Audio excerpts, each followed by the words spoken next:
Part में है universal set में दिया है all positive integers less or equal to 10। All positive integers हैं, जस्ट हमने पॉजिटिव यूज़ करने हैं, less than 10 and equals to 10। 10 भी उसमें इंक्लूड है, तो 1 से स्टार्ट करेंगे 1 अप टू 10, यूनिवर्सल सेट आ जाता है। फिर हमने उसी यूनिवर्सल में से प्राइम नंबर्स लेने हैं और स्क्वायर नंबर्स लेने हैं। जैसे कि हमने यूनिवर्सल सेट की डेफिनेशन पढ़ते हुए देखा था कि जो नेक्स्ट सेट होते हैं कंसिडर किए गए होते हैं, वो कंसिडरेबल जो सेट होते हैं उनको हम हमेशा यूनिवर्सल सेट में से ही लेट करते हैं। जितने यूनिवर्सल सेट के एलिमेंट्स हैं उसी में से लिया जाता है, उससे ज़्यादा एलिमेंट्स नहीं लिए जाते। अब जैसे कि less or equal to 10 all positive integers दिए हैं, तो अगर हम ए सेट लेते हैं, ए सेट हमारे पास है प्राइम नंबर्स। अब प्राइम नंबर्स हैं तो 2, 3, 5, 7।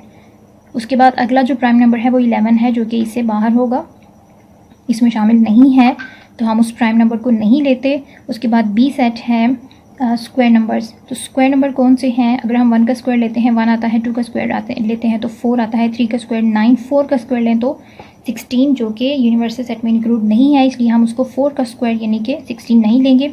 यहाँ पे स्क्वायर नंबर्स लेने हैं। ये 1 का स्क्वायर नंबर है 1, 2 का स्क्वायर नंबर है 4 और 3 का स्क्वायर नंबर है 9। तो ये हमारे पास आ जाते हैं prime number square numbers from universal set 1 up to 10। अब जब हम इसको वेन डायग्राम में रिप्रेजेंट करते हैं, तो वेन डायग्राम में चूँकि हम ये देखते हैं कि यूनिवर्सल सेट रेक्टेंगल है और ए बी सेट्स के लिए हम सर्कल्स बनाते हैं।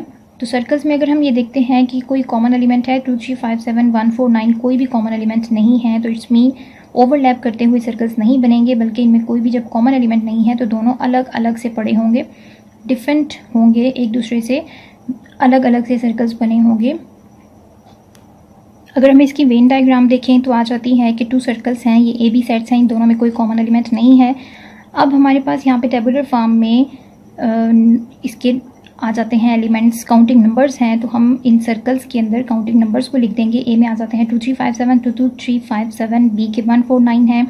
अब हमने देखना है कि यूनिवर्सल सेट के अंदर 1 से 10 तक हैं, तो जो नंबर्स यहाँ पे सेट्स के अंदर हमने लिख दिए हैं, इन सर्कल्स के अंदर ये ए और बी 2 सेट्स हैं, सर्कल्स इनको रिप्रेजेंट कर रहे हैं, तो इनके अंदर जो हमने लिख दिए हैं वो हम दोबारा से यूनिवर्सल सेट में नहीं लिखेंगे, क्योंकि ये यूनिवर्सल सेट के अंदर ही हैं।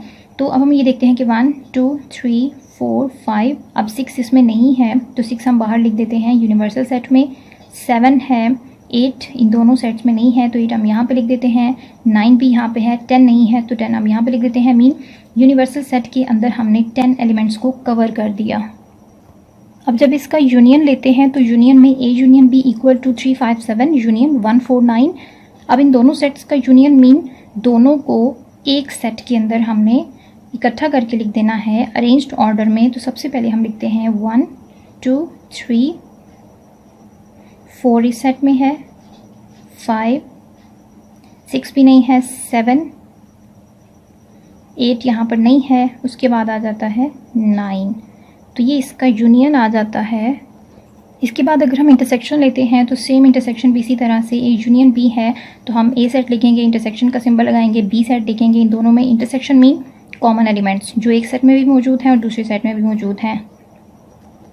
इंटरसेक्शन में ए और बी सेट में कोई भी कॉमन एलिमेंट नहीं है, जैसा कि हमें वेन डायग्राम से बी दिखाई दे रहा है। यहाँ पे क्लियर हो रहा है कि ए और बी में कोई कॉमन एलिमेंट नहीं है, ये ओवरलैप नहीं कर रही, मीन इनमें कोई भी कॉमन एलिमेंट नहीं है। तो इंटरसेक्शन में भी क्या आएगा? Empty set. जब इसमें कोई भी कॉमन एलिमेंट ना हो तो वो सेट एम्प्टी होगा, कि जिसमें कोई एलिमेंट ही नहीं है। जब कॉमन नहीं है, कोई एलिमेंट है ही नहीं, तो वो होगा empty set. Difference find out करने के लिए सेम जैसे हम ऊपर यूनियन इंटरसेक्शन लिख रहे थे, वहाँ पे यूनियन इंटरसेक्शन का सिंबल आ रहा था, यहाँ पे डिफरेंस मीन माइनस का सिंबल आएगा। तो ए माइनस बी, ए सेट माइनस बी सेट।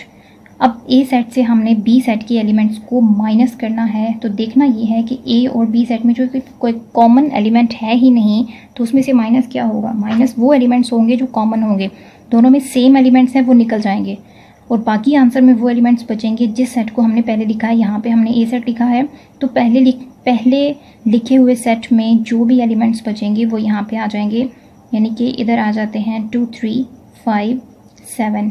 जब हम माइनस कर रहे होते हैं तो माइनस के बाद आने वाले सेट के ऑल एलिमेंट्स माइनस मीन ख़त्म हो जाते हैं, उनको हम दोबारा से नहीं लिखते।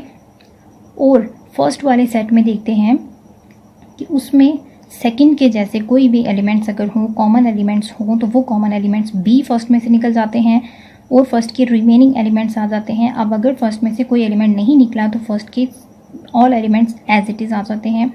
ये आंसर आ जाएगा a माइनस बी।